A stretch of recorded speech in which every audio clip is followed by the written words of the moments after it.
Durante el siglo XIX se pueden diferenciar dos partes.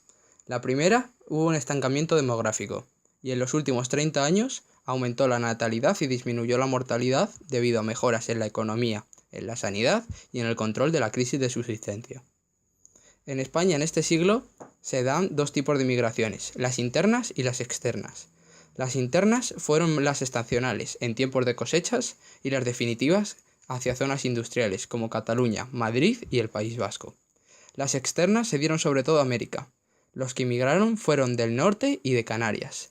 Algunos hicieron dinero, pero la mayoría tuvo que trabajar en condiciones lamentables. La estructura social de esta época era muy rígida, y se distinguen tres grupos.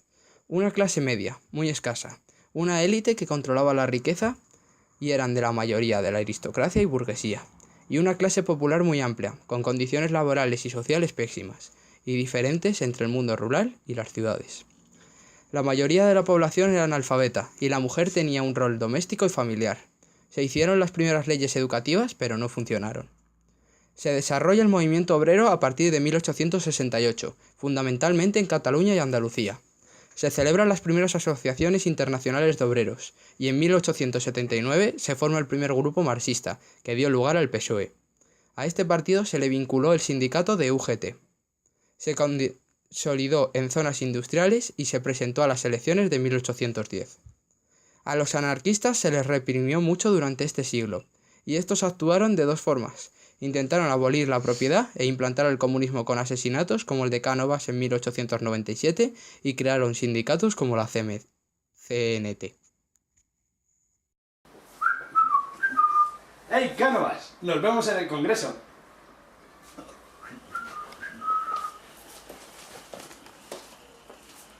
Ay, ¿cómo se puede decir que Madrid es una ciudad acogedora para las personas? Lo era, pero hoy sus calles muestran un enorme peligro para transitar por ellas. ¡Anarquía!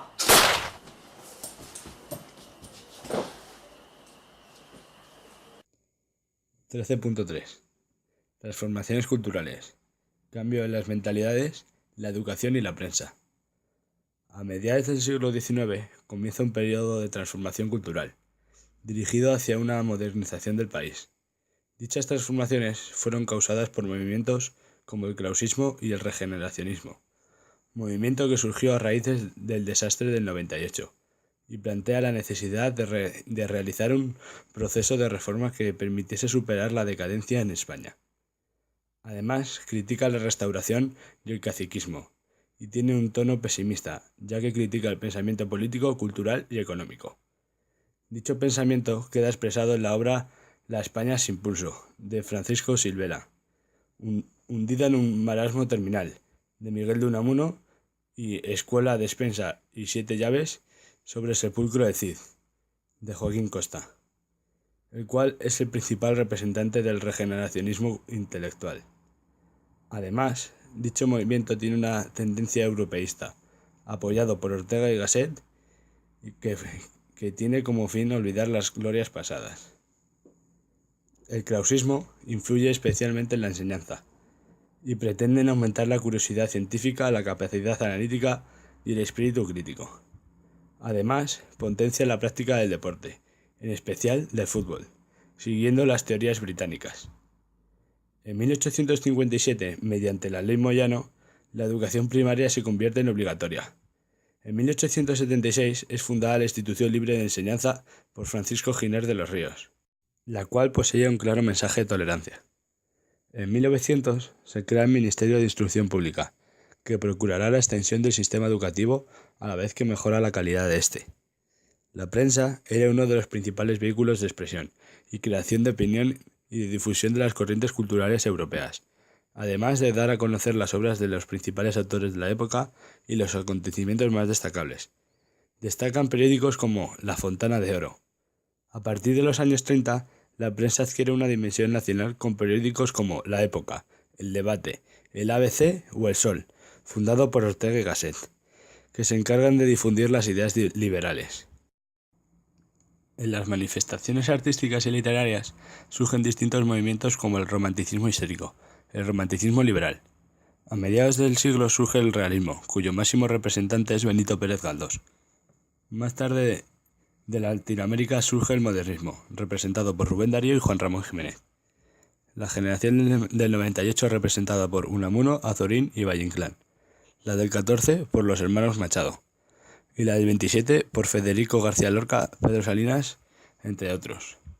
La arquitectura compagina elementos modernistas con la corriente del romanticismo histórico. La escultura, por su parte, mantiene viva la tradición neoclásica, mientras que la pintura es más rica y variada.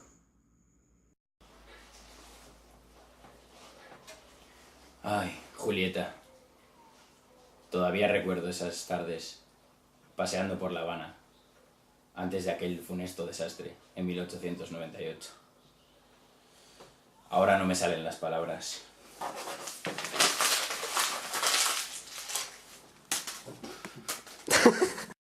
Transformaciones económicas. A lo largo del siglo XIX y del primer tercio del siglo XX, España era principalmente un país agrario y estaba muy atrasado con respecto al resto de Europa. Esto se debe a la pobreza de los suelos y al déficit de lluvia en la mayor parte de la península, a las tierras que no eran usadas y a la carencia de un mercado nacional estructurado. Las transformaciones comienzan con las desamortizaciones de Mendizábal, en las que se desamortizaron propiedades a la Iglesia y posteriormente a los ayuntamientos. Así, se produce un aumento en la agricultura gracias al aumento de zonas de cultivo. ¡Ay, pájaro! El Madoz y la ley de los ayuntamientos. Y Mendizábal, que le quitó las tierras a la Iglesia y nos la da a nosotros. ¿Te parece que Ante la aparición de nuevos países exportadores a finales del siglo, España pasa a tener que competir comercialmente a nivel internacional con productos como el vino y el aceite, provocando el desarrollo de esta actividad? La industrialización llegaría en torno a 1850, retrasada con respecto al resto de Europa debido al escaso crecimiento demográfico al depender de distintas inversiones como la extranjera, puesto que la clase burguesa no era suficientemente fuerte como para iniciarla. También fue debido al retraso en el ámbito de la investigación y la costosa extracción de la hulla. A finales del siglo XVIII se produce una expansión en el comercio con América, lo que permite que aumente la industrialización. Este hecho es especialmente visible en Cataluña, que pasará a ser una zona más industrializada basada en la industria textil y que permitirá que surja la burguesía industrial. A finales del siglo XIX ya había aparecido también en Cataluña una importante industria metalúrgica y mecánica. Con respecto a la industria siderúrgica, está muy presente el problema de los altos costes de extracción de los minerales energéticos. Por eso, apenas hubo industria de este tipo. Se intentó producir en Asturias y en Málaga, pero en ambos casos se abandonó el proyecto debido a los altos costes. Por último, se volvió a intentar en Vizcaya, esta vez con buenos resultados gracias a la alta calidad de los minerales en esta zona, que se intercambiarán con el carbón británico. A partir de la década de los 80 surgieron compañías siderometalúrgicas que se fusionarán para formar en 1902 los Altos Hornos de Vizcaya. En el resto de España, la industrialización fue escasa con algunas excepciones como Madrid y Andalucía con la industria alimentaria. Los mayores signos de cambio fueron la implantación del sistema de ferrocarriles a partir de 1855, año en el que se implantan la ley y las sociedades anónimas de crédito que introdujeron el capital extranjero en España, que ayudó a la creación de empresas filiales. Algunas sociedades fueron muy importantes como la Sociedad Española Mercantil. La red de ferrocarril se hizo con centro radial en Madrid, con un ancho de vía diferente al resto de Europa por razones estratégicas y para evitar una invasión militar, además de facilitar el transcurso por la abrupta orografía española. Esto perjudicó al comercio de la península con el resto de Europa. Sin embargo, el comercio interno sí que aumentó. Al mismo tiempo, se hizo una red de telégrafos primero ópticos y después eléctricos que complementaron las infraestructuras de comunicación. Durante el primer tercio del siglo XX, la economía se modernizó parcialmente en los sectores secundario y terciario, pero no en el primario. Se desarrollaron nuevos sectores como la electricidad o la ingeniería química. El sistema financiero se consolidó con la Ley de Ordenación Bancaria de 1921, en la cual se hicieron políticas de protección al capital extranjero y el desarrollo de bancos jóvenes. El sector terciario también creció por el aumento de empleos públicos como la industria eléctrica y la telefonía, e hizo que se desarrollara la clase media en España. Gracias a las nuevas reformas vamos a abrir un pequeño negocio algodonero y esto viene favorecido al crecimiento de la industria textil. ¿Verdad que sí, cariño? Sí, mi amor. El Estado se fue haciendo cada vez más intervencionista y sufrió un deterioro que acabó con el golpe de Estado de Primo de Rivera en 1923. Venga. 13.3. Joder, tío. 13.3. Transformaciones.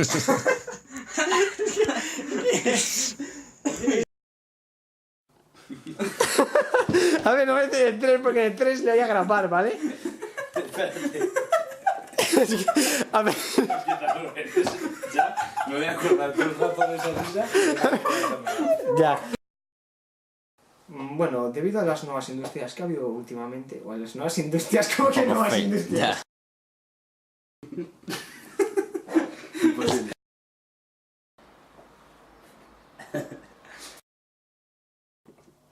¿Qué estoy robando? Espérate un momento que estoy llorando. Oh, Julieta, Julieta. Recuerdo cuando paseábamos por la Alabama. Alabama, he dicho. He pensado.